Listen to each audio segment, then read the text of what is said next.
Hello friends, welcome to our channel. Friends, बात करेंगे हम इस वीडियो में डीएलएड कैंडिडेट से रिलेटेड। हाँ फ्रेंड्स, बात कर रहे हैं हम, अगर आप डीएलएड कंप्लीट कर लेते हैं तो आपको कौन कौन से मौके मिलेंगे, क्योंकि आप सभी के मन में बहुत सारे सवाल होते हैं करियर ऑप्शंस को लेकर कि डीएलएड हम कर लेते हैं उसके बाद क्या करेंगे, या फिर कौन कौन से फील्ड में कौन कौन सी अपॉर्चुनिटी आप सभी को मिलने वाली है। तो बिल्कुल आप सभी बिल्कुल सही वीडियो को क्लिक किए हैं।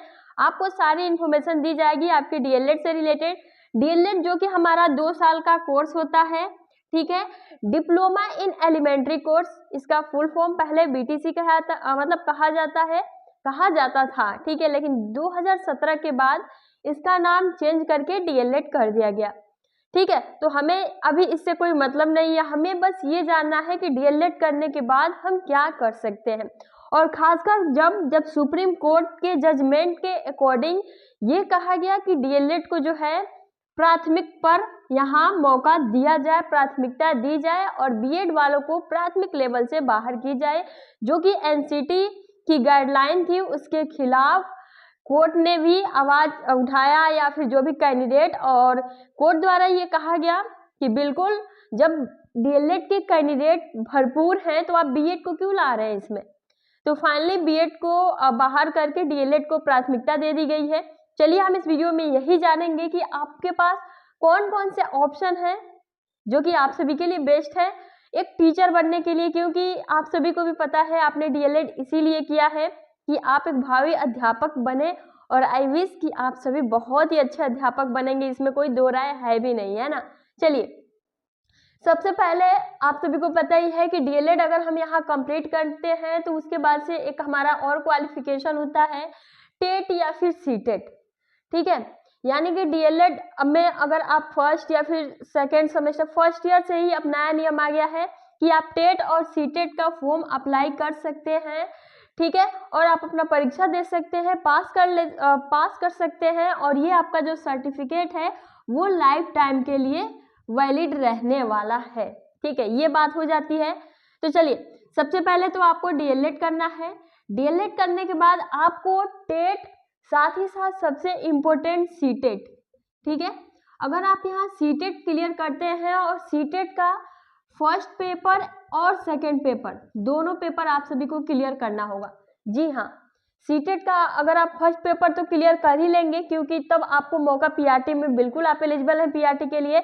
लेकिन अगर आप यहाँ सीटेट का सेकंड पेपर क्लियर करते हैं तो जो आपका 6 से 8 तक है अपर प्राइमरी, उसमें भी आप सभी को मौका मिलेगा, ठीक है। तो सबसे पहली बात, और एक और फायदा इसका है कि आप जो है, मान लीजिए आप पीआरटी के टीचर बन गए, प्राइमरी अध्यापक, लेकिन जब आपको प्रमोशन मिलेगा ना, तब ये आपका सीटेट का या फिर यूपी टेट का सेकंड पेपर मांगा जाता है। तो इस बात का आपको खासकर ख्याल रखना है, ठीक है, ये बात हो गई। चलिए, हमने ये भी क्लियर कर लिया।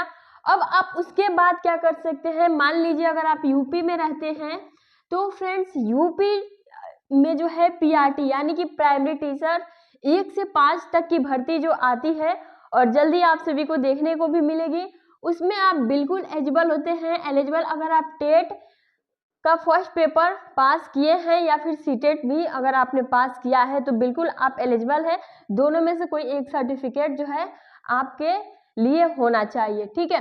तो आप सिंपली प्राइमरी टीचर बन सकते हैं, और प्राइमरी टीचर बनने के लिए आपका 40% एकेडमिक मार्क्स प्लस 60% आपका सुपर टेट का मार्क्स ऐड होता है, देन आपकी मेरिट तैयार होती है, और ये पूरा फॉर्मूला रहता है, ठीक है। उसके बाद से आपके डॉक्यूमेंट वेरिफिकेशन कराए जाते हैं और सिंपली आप सिलेक्शन ले सकते हैं, ठीक है।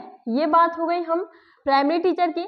उसके बाद से आपका केंद्रीय विश्वविद्यालय, आप देखते होंगे पीआरटी में बहुत सारी भर्तियां देखने को मिलती है जो कि सेंट्रल लेवल पे होता है, और बहुत अच्छी इसकी सैलरी भी है, ठीक है, केवीएस की, और सिलेबस भी लगभग सेम ही है, ऐसा नहीं है कि बहुत ज़्यादा पैटर्न चेंज है, कुछ नहीं।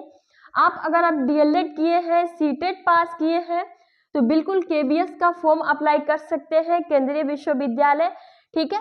उसके बाद से नेक्स्ट आ जाता है DSSB दिल्ली पीआरटी एग्जाम। जी हाँ फ्रेंड्स, दिल्ली में भी आप अध्यापक बन सकते हैं बहुत ही सिंपल तरीके से। बस आपका सीटेट का जो फॉर्म है ठीक है, वो आप पास होने चाहिए। बाकी आपने डीएलएड तो कर ही रखा है, तो बिल्कुल। साथ ही साथ अपर प्राइमरी ग्रेजुएशन लेवल पे जी, जैसे कि हमने आपको पहले भी बताया है कि इसके लिए आपको सेकंड पेपर पास होना चाहिए सीटेट का, आप बिल्कुल अप्लाई कर सकते हैं। साथ ही साथ फ्रेंड्स, सीटेट पास होने का एक और लाभ है, देखिए डीएलएड तो किसी भी राज्य में आपका वैलिड है, लेकिन अगर आप सीटेट पास करते हैं तो फिर आप भी किसी राज्य में जो है वैलिड है फॉर्म फिलअप करने के लिए। अगर आप राजस्थान में फॉर्म फिलअप करने जाते हैं तो बस आपको रीट की परीक्षा देनी है, ठीक है, उसके बाद से आगे की प्रक्रियाएं। उसी प्रकार आप कहीं भी जाइए, झारखंड में भर्ती निकली हुई है, आप आज हम बात करने वाले हैं बिहार डीएलएड एंट्रेंस एग्जाम 2024 की बेस्ट गाइड के बारे में, जो कि चक्षु प्रकाशन की है। फ्रेंड्स, इसमें आप सभी को लगभग 3000 प्लस बहुविकल्पीय प्रश्न, सॉल्व पेपर, साथ ही साथ आप सभी को जो भी इंपॉर्टेंट फैक्ट्स, मटेरियल, सब कुछ आप सभी को इस गाइड में देखने को मिल जाएगा। सिलेबस को पूरे विस्तार में आप सभी को इसमें देखने को मिल जाएगा। साथ ही साथ अपनी तैयारी को और बेहतर बनाने के लिए प्रैक्टिस सेट भी आप परचेज कर सकते हैं, लिंक डिस्क्रिप्शन बॉक्स में है। चाहेंगे तो इससे रिलेटेड आप सभी को एक वीडियो प्रोवाइड कर दी जाएगी, आप सिंपल देख सकते हैं। तो ऐसे बहुत सारे अपॉर्चुनिटी है जिसे आप अपनाकर, ठीक है, खुद फॉलो करके आप जो है सिलेक्शन ले सकते हैं। तो ऐसी बात नहीं है कि आपको भर्तियां नहीं देखने को मिलेंगी, बहुत भर्तियां हैं, बस कोशिश और जानकारी आप सभी को होनी चाहिए। बिल्कुल आप 100% सक्सेस होंगे और बिल्कुल अध्यापक बनेंगे, ठीक है।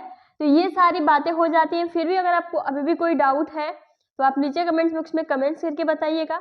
अभी के लिए फ्रेंड्स इतना ही। वीडियो आपको अच्छी लगी हो तो लाइक करके जाए। धन्यवाद।